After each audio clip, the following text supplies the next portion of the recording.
Hey, what is up, everybody? This is your boy AJTRIP, and welcome to a special edition of That's a Shoot. Today will mark the 25th anniversary of the WWF Invasion pay-per-view, where the WWE or WWF at the time was invaded by the likes of the WCW and then ECW, the Alliance, brought together. And this was the first pay-per-view of this historic invasion. So I decided that I would go back and I would do a review of the invasion pay-per-view. Now I am doing many things. The 25th year anniversary of a lot of things this year. WrestleMania 17, perhaps still the greatest pay-per-view of all time. In some people's eyes, I think I did a video earlier. I think I put WrestleMania 40 to completely, take that out of the running. I think I will also be doing the 25th anniversary of the Survivor Series, in which the invasion was over. I'll be doing that. So, and I may do a couple other things here and there, maybe, 25th. I may, I'm not sure. I'm not sure. I may do the 25th anniversary of 9/11. Um, I will either do the 25th anniversary of 9/11, or I'm going to do the 25th anniversary of the 9/11 SmackDown show. The first gathering of people since the 9/11 tragedy. I might see if that's on Netflix and I can go back and watch that. Give you my thoughts and opinions on maybe some things, and do talk about the whole 9/11 saga. So that may be and maybe not. I think I think I definitely need to do something about to remember 9/11 that has nothing to do with wrestling at all. Because every year I put up a little graphic, and I have it later. We would never ever forget. So um, I definitely might do that this year. So go a little extra mile, so to speak. But right now we are doing again the review of the Invasion pay-per-view. So let's go ahead and let's start with the action. It kicked off with Mike Awesome and Lance Storm of the Alliance taking on Edge and Christian of the WWF. This was the what we had here was we had Edge winning the 2001 King of the Ring, and Christian was jealous of Edge. So he would walk around carrying the King of the Ring trophy, which was the first time they gave somebody a trophy for King of the Ring. He went around carrying the trophy for Edge, almost acting like as if it was his. At some point down the line, Christian would turn on Edge. We saw it coming from a mile away, and they had two in particular matches against each other, including one that was a ladder match. So, which is, by the way, apparently this is like 2001. They had several ladder matches. They had several ladder matches across the entire year, and they had some that were really close. I think at one point they had 3 ladder matches within a span of 8 weeks. It was like the Jeff Hardy Rob Van Dam ladder match for the hardcore title. Then Edge and Christian had a ladder match, and then someone else had a ladder match. I can't remember who it was, but they had a ladder match as well.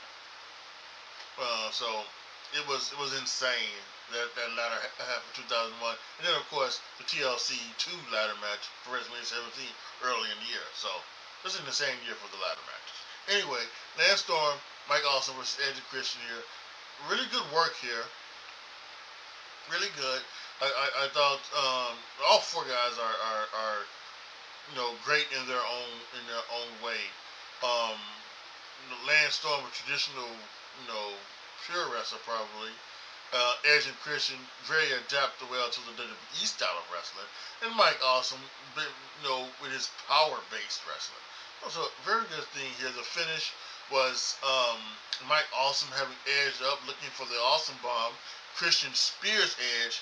Edge falls on Mike Awesome. We get the cover, the count, and the victory. Edge and Christian. There is no like tally. You know, there's no tally that they keep. I didn't keep a tally, but we can keep one right here because we're doing the review. That's one for the WWF. Great match. I give it 3.5 stars. Next, we had a referee match. They put Earl Hebner versus Nick Patrick. This is very just silly, goofy fun. Definitely known for the Attitude Era. We had all types of goofy stuff and everything like that. Just really incredible. So WCW had 4 referees. The WWF came out with like 8. Double them. It was double. They came out like the Hell's Angels. It was incredible. Nick Patrick, I think in his prior days, was a wrestler, so he knew how to work. I don't think Earl was ever a wrestler back in the day, Earl Hebner. Which, by the way, Brian Hebner, his son, is on the WCW side. Which I believe, I don't think Brian Hebner was ever in WCW as an actual wrestler, but I think some of the WCW wrestlers did not go over with WWE, at least at first. It was Charles Robinson, who's been with the company for now, obviously now 25 years. It was Charles Robinson. Nick Patrick came over. He was there for a long time. They had somebody else, but like Mickey J, Brian Hildebrand, which is known as Mark Curtis, and a few others. Randy Anderson. They didn't go over with the WWE. So I think they had to add one. So they added Brian Hebner, his son. Yeah, but I thought that this was silly, goofy fun. Earl Hebner won, beat Nick Patrick. I'm gonna give it 2 stars just for the entertainment value. It's just, it is what it is. It was really good fun, so I had no problem with it. Next, we had Tag Champions versus Jag Champions. O'Haire and Palumbo, the WCW Tag Team Champions, taking on the APA, who were the WWF Tag Team Champions at the time. Yeah, this match was okay. I think it was a good start. The Young Bucks didn't try to get one over on the guys. I think they were probably told, hey, listen, do what Bradshaw Farouk says and don't get your ass whipped. Just don't get your ass whipped. You don't really want that to happen. And I don't think they did. Although later in the year, they had O'Haire and Palumbo had a steel cage match with Undertaker and Kane, and Palumbo, was bleeding in that match, and I believe there was some scuttlebutt that was his punishment for something. And when you when you think about it, how is bleeding does he not want to do a blade job? So you're gonna force him to do a blade job, and that's his punishment? I never got that. Why would But whatever. Match was fine. You guys know my rule, right? Tag wrestling is such a art that anything from 2.5 to 3.25 stars is like an average tag match. Like you really have to suck at it to or have it be really short to have a bad tag team match. You really would have to suck. Absolutely suck a lot. And I don't really know the last time I think I've given a tag match less than 2.5 stars. I cannot remember. So, but yeah, this was an average tag match. APA went over. Closing off from here on Palumbo, 1, 2, 3. APA won. I give it 2 3/4 stars. Next, we had the lower division. X-Pac, who was the WWF Light Heavyweight Champion, and Kidman, who was the WCW Cruiserweight Champion, they went together. Again, this is a standard match. This was probably one of the things. The WWF had a kind of a thing, right? When they would bring somebody new in, and they did this with Jericho. When they brought in Jericho. One of your first matches was always with X-Pac. Because X-Pac was a tremendous worker. And if you had a bad match with X-Pac, you wasn't too long for the company. And I think that's what this was for Kidman. They were seeing they were seeing about Kidman, and whether or not he had a bad match. Does he get a bad match? Because I'm sure they were looking at a lot of people. Like they knew the big stars who they were going to keep. Booker T, Diamond Dallas Page. A lot of those guys. They were going. The top guys they were going to keep without question. But there were some of the under guys. The guys like Kidman, the Hurricane. Where they're going to keep them. So I think that's why they got a lot of TV time over the parts, and they even did like the Hurricane. When Hurricane did the thing with when he became the superhero. It was probably one of those things where he sat down with Vince. This has been known for Vince to do this. Vince, he sees something in you, but he doesn't think your personality is right. So he should sit you down and talk to you and see what he can get and see what happens. He probably sat down with Hurricane, and talked to him, and then he either noticed the Green Lantern tattoo on his arm, or what happened. And Hurricane probably said, "I'd like to read Green Lantern comics, Green Lantern comic books." Oh, you're into comic books, eh? Yeah, I like comic books. We're gonna make you a superhero. I'm sure that's probably the way it went. So anyway, to this match, Kidman had a very good match with X-Pac, 3 stars. He won actually. This is WCW's first win. We are now having a 3-1 tally to the WCW. So this match was a very good match. Raven versus William Regal. Now, what I remember about this match was that this was a match that it was announced on Sunday Night Heat. When you had the Sunday Night Heat would come on USA or TNN before the pay-per-view. And actually, it was on USA, and then when they did the TNN with the VIA CASHAPP, it was on MTV actually, I believe. But whatever it was Sunday Night Heat, and they made the Raven Regal match.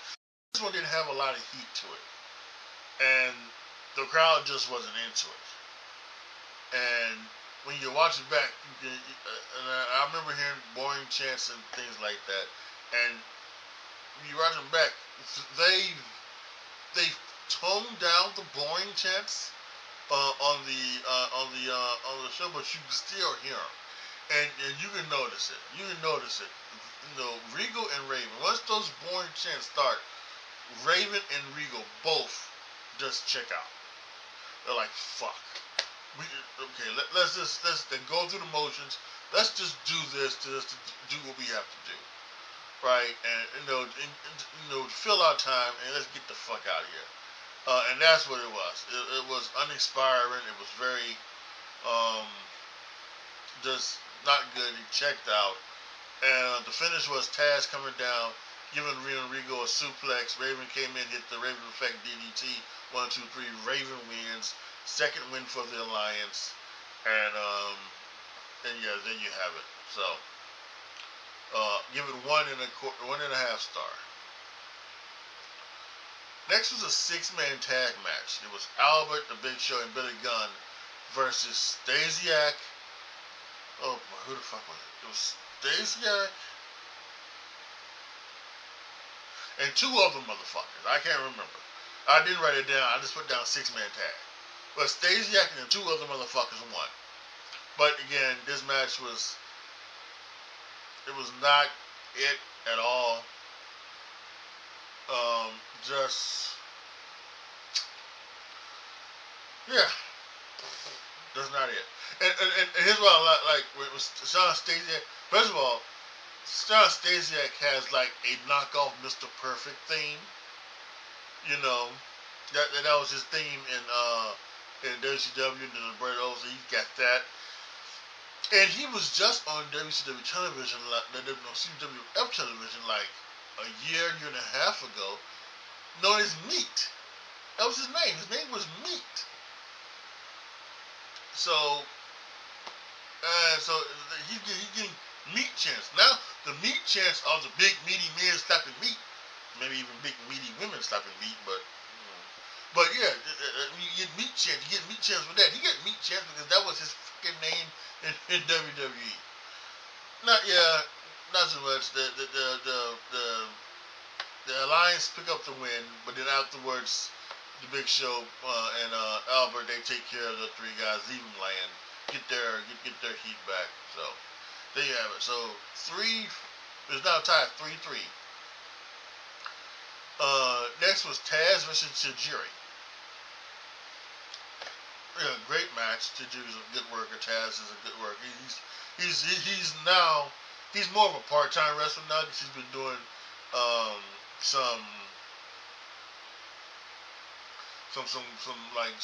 work on SmackDown. But yeah, he's doing some work. He get Tajiri here. They do great things. Tajiri hits Taz with the miss. Him with the buzzsaw kick. 1, 2, 3. Gets the victory. Tajiri wins. We go up 4-1. 4-3. WWF to WCW. We get in a hardcore match, RVD versus Jeff Hardy. This is backstage segment before this match. RVD comes out of nowhere, hits Matt in the back with the steer chair, to get out Jeff Hardy. Which, by the way, I should also say, there are some backstage segments. There's the backstage segments are always Vince or Stephanie Shane and Paul Heyman doing doing the thing, bopping people up, trying to build people up, get through hype, so to speak. So, and so this is really interesting. And that's all throughout the show. RVD, Jeff Hardy. Great match.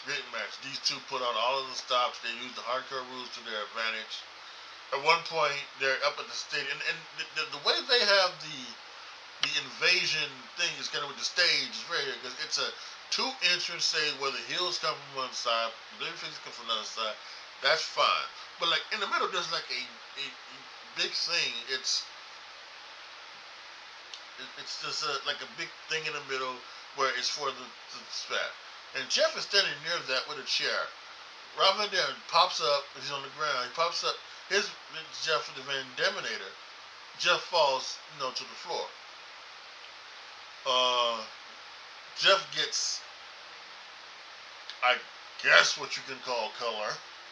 It's not anything, it's just a couple of drips. It's red, so he's bleeding. Hell, it could have been a blood capsule. It may not even did a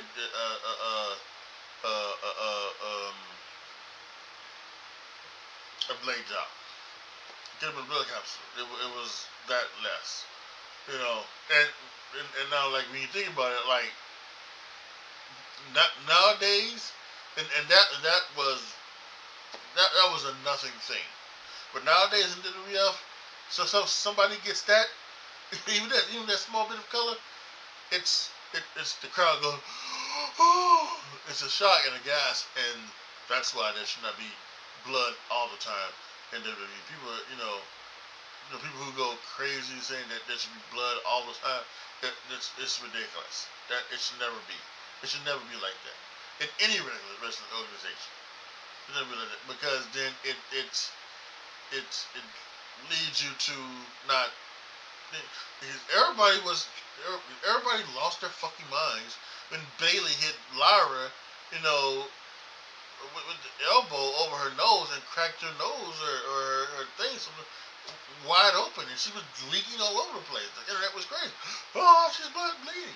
Yes, because it's not a big thing. It's not a normal thing to happen, and that's the way. To be honest with you, that's what it should happen. Even that being an accident, not being intentional. Accidental blood should draw that reaction. So anyway, so Jeff is bleeding. They get in the ring. They do all the good stuff. Van Dam hits the 5-Star Fire Express with the WWE Hardcore Championship, laying on Jeff the wrong way. By the way, it's laying fasteners down instead of gold down. But anyway, Robert Van hits the 5-Star Fire Express. 1, 2, 3. The new Hardcore Champion, Rob Van Dam. Tremendous. Thought this was great. 4.25 star. So yeah, I got to do this. So now again, we're tied up again. 4-4. 2 matches left.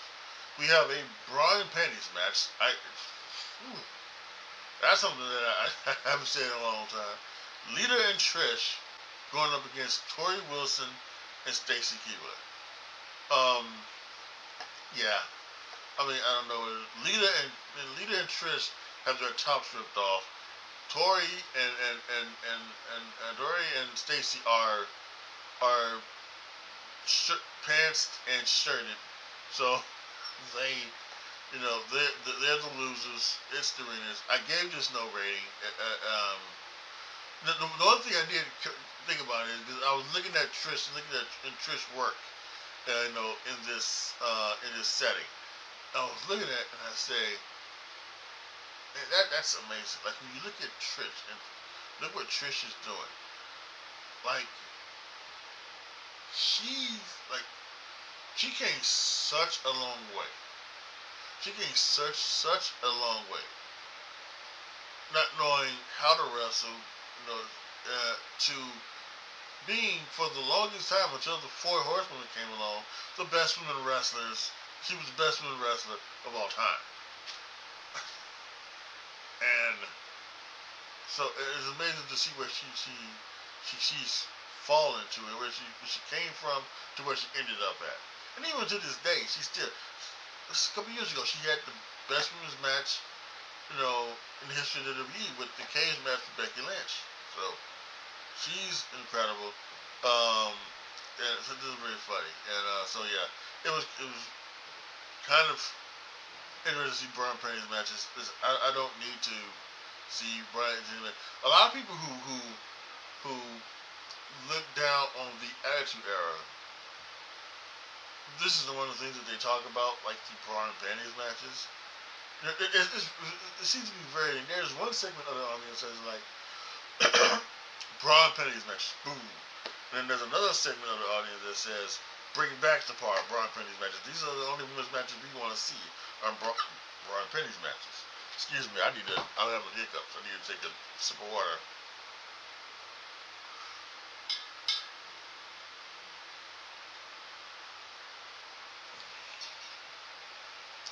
Thank you.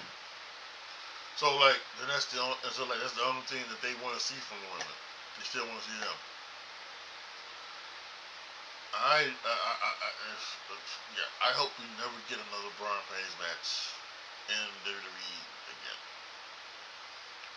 Because I think we can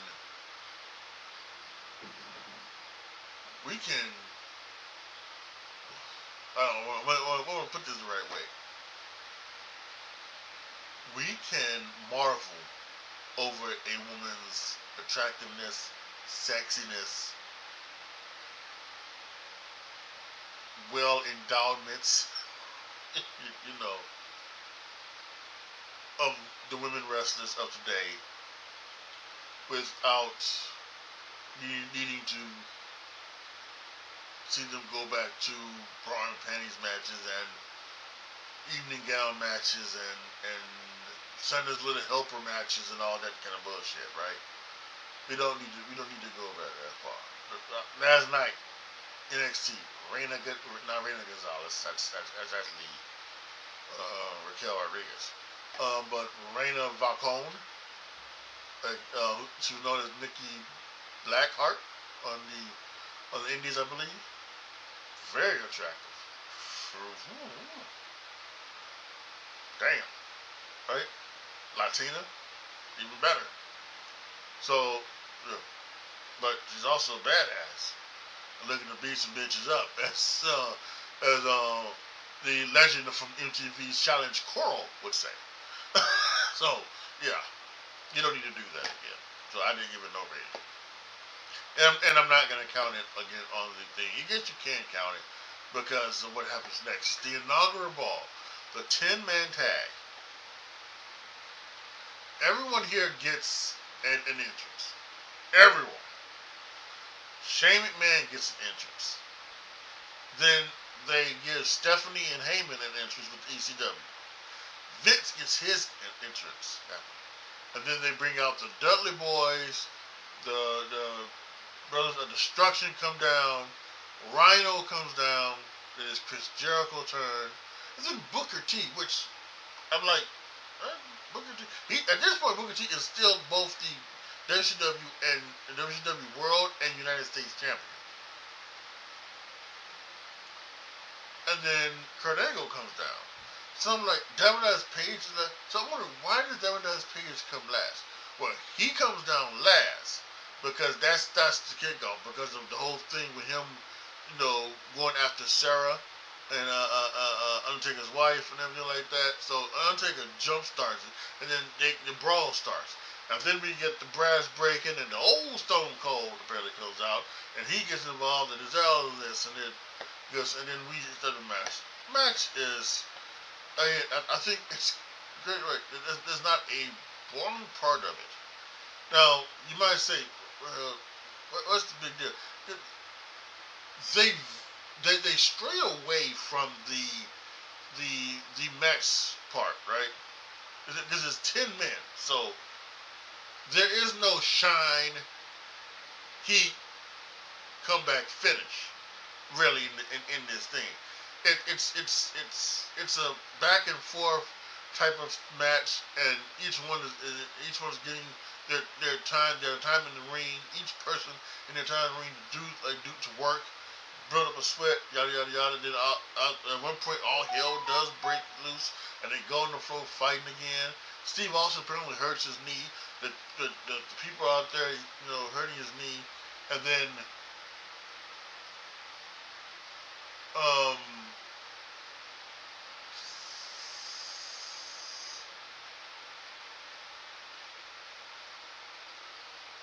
Booker T, I think, gets the angle slam put on him.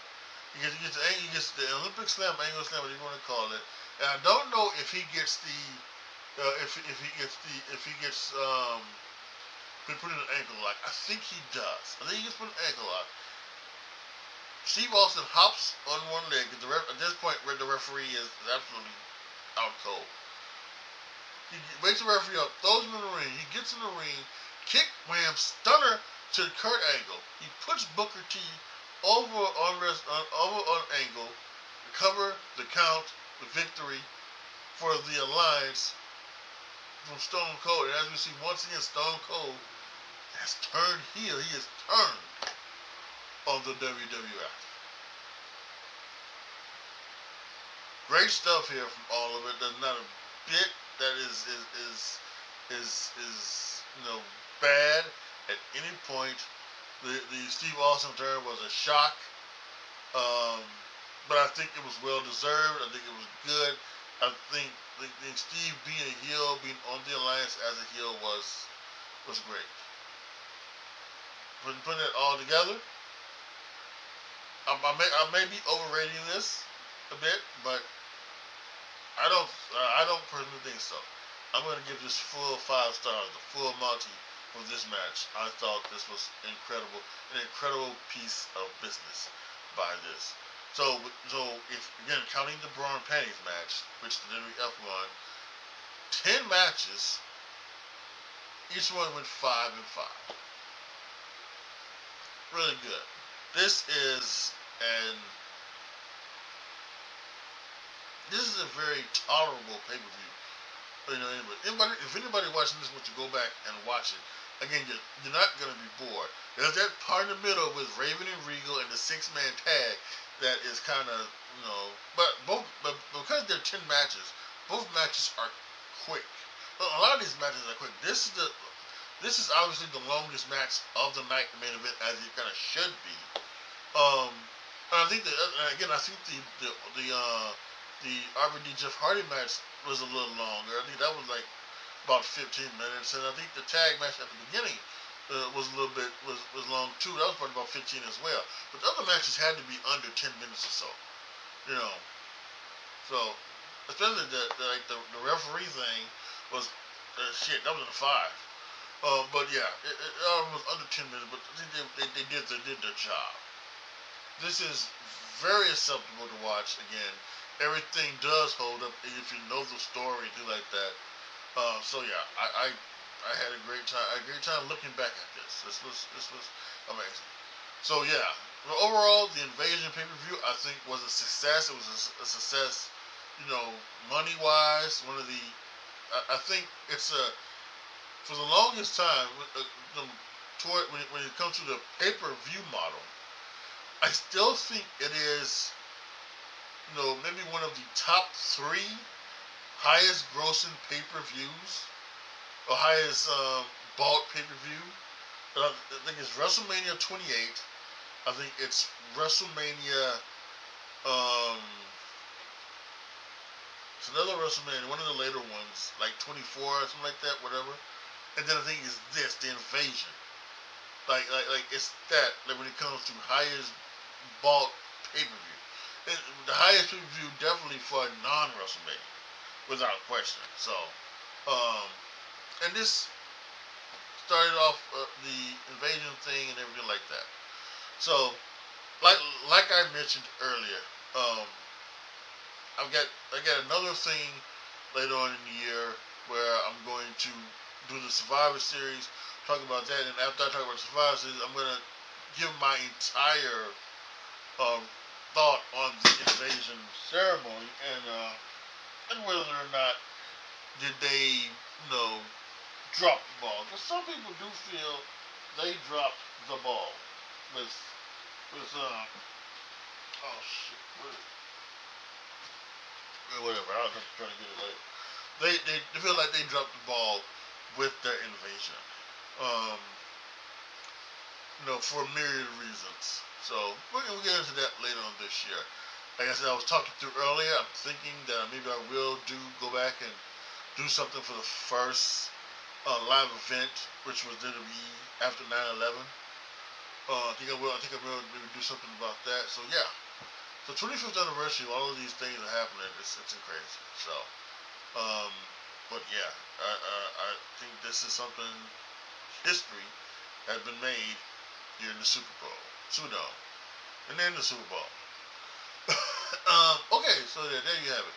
Post your comments down below. Tell me what you guys think. What you guys think in the comments section. Did you watch the Invasion pay-per-view? Do you remember the Invasion? This Invasion pay-per-view. Tell me about it in the comment section. Or if you were somebody who was obviously maybe you wasn't born yet, let me know. Does this make you think about wanting to see it again and seeing what they could have done? Let me know down in the comment section. Like the video, share the video, subscribe to the channel, and as always, thank you guys so much for watching. This is your boy AJTRIP signing off. As always, be good to each other, y'all. Be careful out there. And oh, by the way, Friday, the normal day for That You Shoot, we're reviewing WWE Season 3 of Unreal. I've already watched it, all 5 episodes. Giving you my thoughts. I am out.